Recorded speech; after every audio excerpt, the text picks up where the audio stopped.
Today we are going to start with introduction of pathology. Uh, what is the meaning of pathology? Anybody? Diagnosis of disease. Diagnosis of disease is pathology. Study of No. disease. Yes, study of disease is Study of pathology. disease. Okay. So pathos means Disease. disease, and logy, that is the science. Study. The science disease through which we can study the pathogens, a variety of pathogens, that may be bacteria, viruses, or parasites, fungus. So any kind of this pathogens, we call them as pathogens, which causes the pathos, that is disease. Okay. And through the science we are going to study this all about the disease, the causative organisms, the structures of causative organisms, functions of causative organisms, that all things we are going to study in pathology. Okay. So in the pathology, it get divided into 4 parts. You are going to study this pathology in 4 sections. That is general pathology, systemic pathology, then microbiology, and parasitology. Okay. So in general pathology, we are going to study about the cell injury, inflammation, degeneration, then necrosis, ischemia, what is thrombosis, what is embolism, then hemorrhages, hemorrhagic disorders, hyperemia, then edema, shock. That all things we are going to study in general pathology. Okay. And in systemic pathology, we are going to study the system wise diseases, like diseases of cardiology, then diseases of respiratory system, diseases of nephrotic, this kidney system, that is excretory system. Okay. Then diseases of GI tract. All these things we are going to learn in systemic pathology. Okay. Also endocrinological diseases, that all things we are going to learn in systemic pathology. Then in microbiology, we are going to study about each and every pathogen, that is gram positive organisms, gram negative organisms, streptococcus, staphylococcus, pneumococcus, then this tuberculous bacilli, then salmonella, that causing typhoid fever. All these things we are going to study in microbiology. Okay. And about parasitology, that is each and every worms. All of you know the worms, that we called it as parasites. So parasitology we are going to learn in that particular section. So you have to learn, you have to study the pathology. It is a very vast subject. So I'm going to take 2 lectures in a week for your batch. Okay.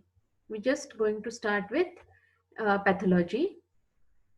General pathology first. I'm going to introduce you general pathology, and then slowly we are going to study with the parasitology, microbiology, and systemic. Okay. So try to get this learning, this books and all. Try to get from network. Okay. Or I will going to send you a book.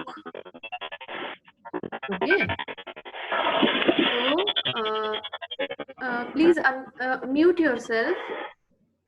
Mute yourself. Redmi 4. Who is with Redmi 4? Mute yourself. Okay. Ma'am, Yes. Yes. You can ask in the, you can talk, you can ask in between if there is any query. hello. Yes, yes. Yes. Okay. So shall we start? I am audible to you all? Yes, Yes, ma'am. ma'am. Okay. ma'am. Okay. Yes, ma'am. Okay. So introduction of pathology. Okay. So what is pathology? Pathology is a study of disease. It describes the manifestation of disease, its progress and sequel. That is how the progress of disease occurs and what is the sequel, what is the stepwise progression of the disease, that is sequel of the disease. That is, first there is introduction of organism to your system, then how the body reacts with that particular pathogen, that all things we are going to learn. Okay, then attempts to determine the cause, then we have to find out the cause, that is etiology, and underlying mechanism, how this particular disease progresses, that is how this organism causes entry in various routes, through various routes in your body or in your system, and what is the progress, what is the reaction of your body against that particular pathogen. So what are the things occurs, that mechanism, underlying mechanism, we are going to learn in pathogenesis. Okay, it forms a bridge between basic science and clinical practice. So very basic things that again unless and until you don't know the pathology in detail, you could not be able to diagnose the case properly. Okay, so for diagnosis, right diagnosis, you should know the pathology. Now the disease occurs when there are variations of structures outside the normal range. Okay, so what are the changes occurs, that if the changes occurs or variation of the structures outside the normal range, that is maybe there is change in the atmosphere, maybe the change in your system, that is with decreased immunity or resistance, that all things matters, and that particular person will going to land in the disease process. The manifestations of the disease are the sum of damage done by the harmful agent and the body's response. Okay, so that particular agent and your body's response, they will give rise the going to gives rise the manifestations of the disease. That is, what is the manifestations? That is according to the symptoms which appears. That is, if there is malaria, what is the manifestation of the malaria? Yes, any one of you? Yes, what are the symptoms of malaria? Fever. Fever, Yes, fever. Then which type of fever is there in malaria? Fever. Yes, which type of fever? Anything else about that fever? Anything characteristic of that fever? Yes, Chilling fever. chilly fever. Is there is any just chill or rigor? Again, there is difference between chill and rigor. Okay, chills we can feel if there is any flu-like fever, like viral fever. So we can feel the chills, no? ठंडी लगती है तो वो को chills बोलते हैं. We called it as a chill. But there is shivering, trembling of the body. We call it as rigor. Okay. So in malaria, there is rigor type of chills, that is cold. That patient trembles with his body, and there is lot of there is covering. He get very much coverings to suppress that chill. Okay, that rigor. It is not just a chill; it is a rigor type of cold that is the characteristic of that manifestation of that particular disease.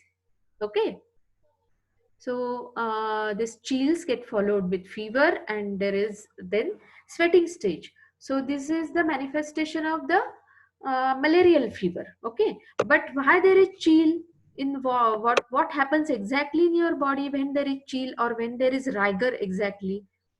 Okay, so that matters. That is the disease process. In that particular stage, there is rigor.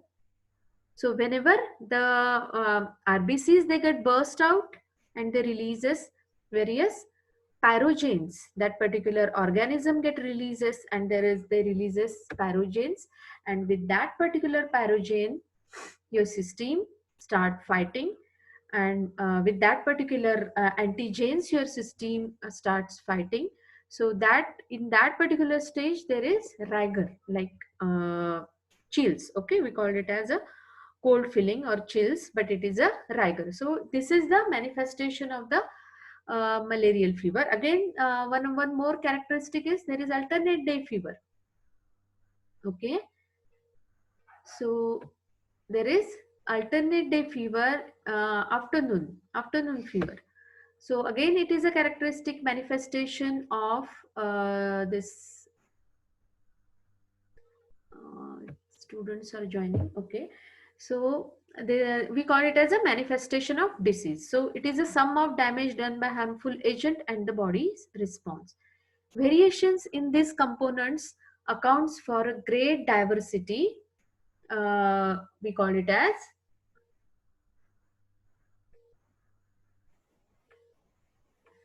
that is diversity of the diseases, which then can be classified into 4 main groups. Okay. Please, there is any request all of you that please join within 5 minutes. I'm going to send you link 5 minutes before, and within that 10 minutes you have to join. Okay, otherwise it will be disturbing. Okay, so variations in this components accounts for a great diversity of diseases, which they are classified into 4 main groups, that is developmental, inflammatory, neoplastic diversity, and degenerative. Okay, so these are the 4 main groups in which this diversity of diseases they are classified: developmental diversity, inflammatory diversity, neoplastic diversity, and degenerative diversity. Now, causes of the disease. Okay, what are the causes of the disease? There are various factors involved, are considered into 2 broad groups. One is environmental factors and second is genetic factors. Okay, so environmental factors, uh, they are again subdivided into physical agents, chemical poisons, then nutritional deficiencies, and excess and deficiency of this nutritional elements both causes this disease manifestations. Okay, then fourth one is infections and infestations, and lastly again there are other, that is abnormal immunological reactions and abnormal psychological factor. So these are all the subgroups of this environmental factor, that is physical agents. Now, what are the physical agents? Any one of you? What are the physical agents which causes the disease? Change in temperature, environmental temperature. Yes, change in temperature, that is too heat or too cold. Both cold, can causes the trauma to the cells. This is it is not just like disease starts, but it causes derangement, it causes degeneration, it causes cellular injury, that is too heat or too cold. Any other physical agents? Wind, Yes, wind. Okay, wind. wind, Okay, then noise, yes, Vibration, lot of noise. radiation, Okay, radiation. Yes, then any trauma, any minor to major trauma causes injury to the cell at cellular level. Radiation, okay, that is X-ray radiation or ultraviolet radiations, they again causes injury to the cell. Then extremes of heat and cold, then electrical power, okay, that is the application to the body of an excess of physical energy in any form. Okay, so these are the physical agents which may initiates the disease process. Then second factor is chemical poisons. Yes, Ma'am, food poisoning or eating any expired food. Uh, chemicals. We are Venom. talking about chemical. Yes. Ma'am, CO2 Venom. comment. Yes. Inhalation of Uh, carbon dioxide, carbon monoxide. Okay. Then, Yes, ma'am. Venoms. Venom. yes, chemical poisons. Venom is a natural thing, no? It is snake venom. We call it as snake venom, no? It is natural poison, but chemical poisons are there. Yes. If they are taken in excess amount or inhaled in excess, we get this injuries to the cellular level. Any other chemicals you know?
Would you able to hear me?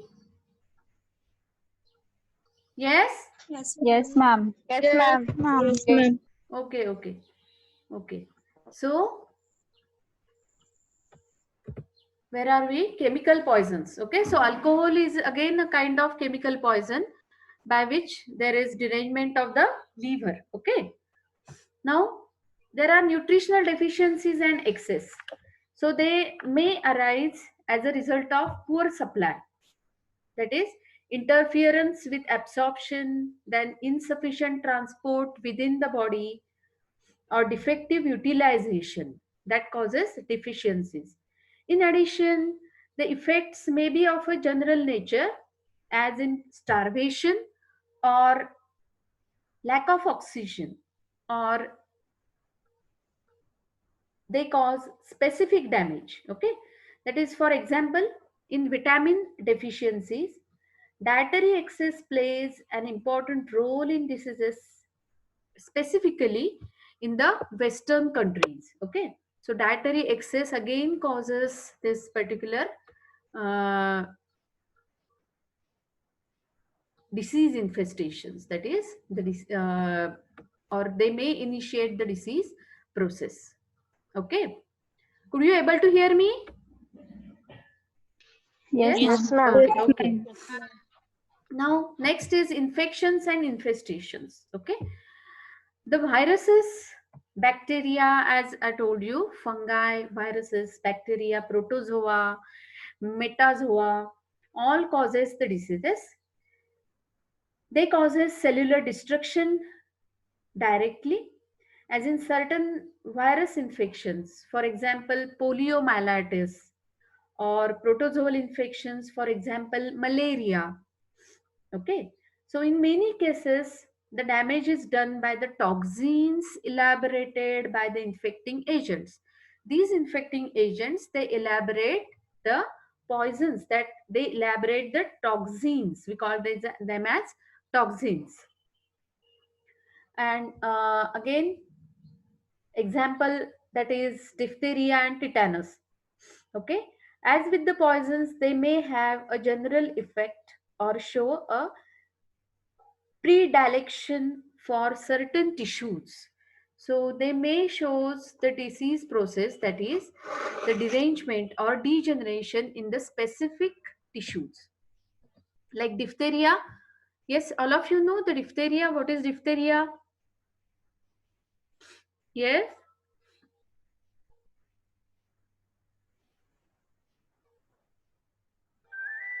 You don't know what is diphtheria?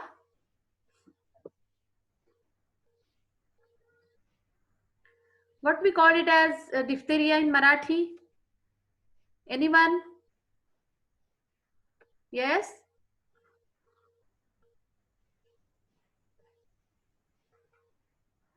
What we call it as?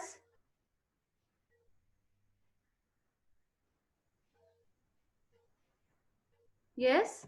In Marathi, diphtheria, we call it as ghatasarpa. Okay? So it causes the damage of the pharyngeal area. Okay? So the disease process, they causes damage to the specific tissues. Then abnormal immunological reactions. The immune process is normally protective. This immune process is always protective mechanism. But in certain circumstances or in certain conditions, the reaction may become deranged. It shows in hypersensitivity to various substances, can lead to an alarming shock-like conditions. Okay, we call it as anaphylaxis, anaphylactic reactions or anaphylaxis, or to more located lesions such as asthma. In asthmatic reactions, again, it is a hypersensitive reaction, that is the response of our body against any allergen. So whenever this allergen enters in your body, your mast cells get activated. What are the mast cells? They are the bone marrow derived cells. No, this mast cell contain inflammatory granules. So whenever this particular antigen enters in your body, these mast cells, they get activated and they causes degradation. They get burst out and they releases inflammatory factors. So these inflammatory factors, they releases at the level of bronchus and they causes bronchoconstriction. Okay, in case of asthma. So abnormal immunological reactions, these are the sort of abnormal reaction in which there is the disease, we call it as asthma, will going to appear. Okay, it is nothing but the hypersensitivity reaction. In other circumstances, the immunity process or the immune process may act against the body cell. We call it as autoimmunity. That is, body should recognize what is self protein and what is non-self proteins.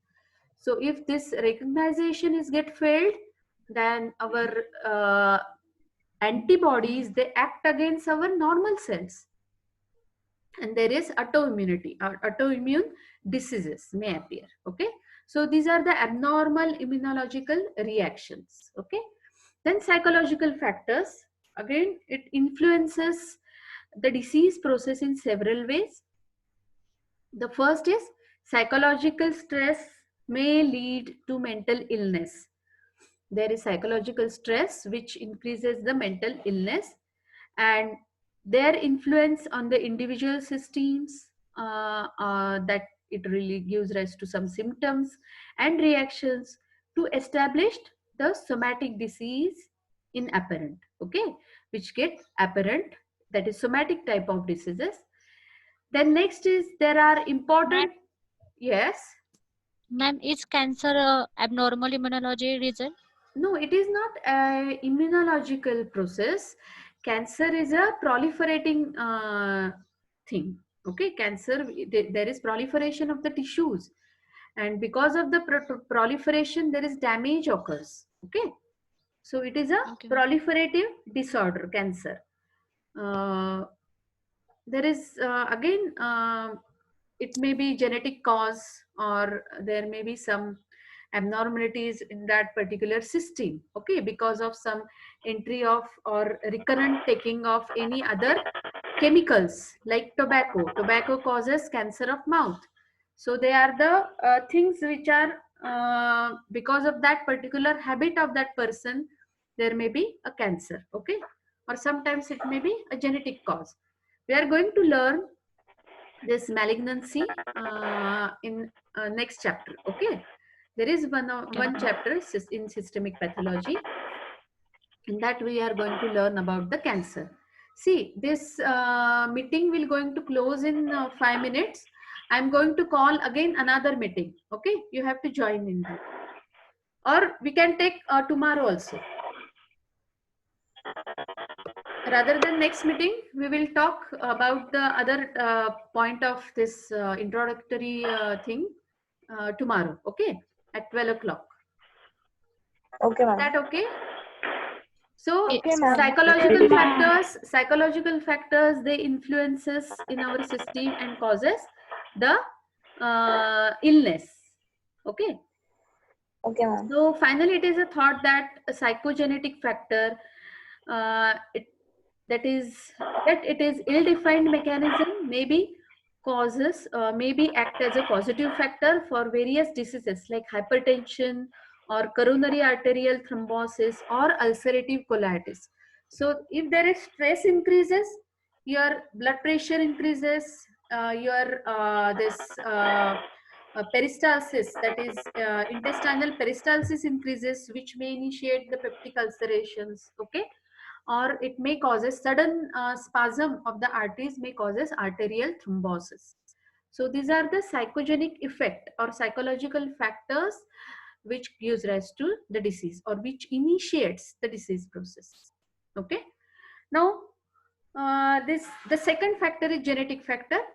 They are the result of single genes or a group of genes. Okay, there are normal genes, abnormal genes, and age and the disease. Okay, these are the factors again which initiates the disease process. Okay, so for that we are going to talk in next lecture, that is tomorrow again there will be lecture at 12. No, in timetable it is Yes. given at 12 to 1. So tomorrow we will talk at 12 p.m. Okay, so this in this today's introduction we discussed about the environmental factors and the genetic factors. So environmental factors, so see, in the disease process, every disease process, there must be some physical agents or chemical agents or some nutritional deficiencies or infections and infestations or abnormal immunological reactions, or somewhat the psychological factors. So they plays the important role in all the disease processes. Okay, maybe it may be present in some or it may be absent in some, but overall any kind of degenerate, any kind of derangement in your we call it as a vital force, because we are going to become homeopath. So we are going to talk about the vital force. Okay, so this derangement of vital force, the cause may be environmental, the cause may be genetic. Okay, environmental factors, these all things, they act as a predisposing factors for the disease. That is physical agents, chemicals, then nutritional deficiencies or excess in the nutritions, or excess in nutritions, that is obesity. No, all of you know the lifestyle disorders, obesity, diabetes. Okay, all these are Yes. lifestyle disorders which gives rise due to nutritional excess. Okay, then infections, then infestations, then abnormal immunological reactions, and psychogenic factors. So tomorrow we are going to discuss about this genetic factor. Okay, in detail. What is the role of genetic factors in the disease process? Then next, tomorrow we are going to start with the basic topic of pathology, that is degeneration. Okay, that is nothing but the sickness of the cell. It is nothing but the sickness of the cell in which the cell can recover back with its normal functions and structures. Okay. So about that we are going to discuss tomorrow. So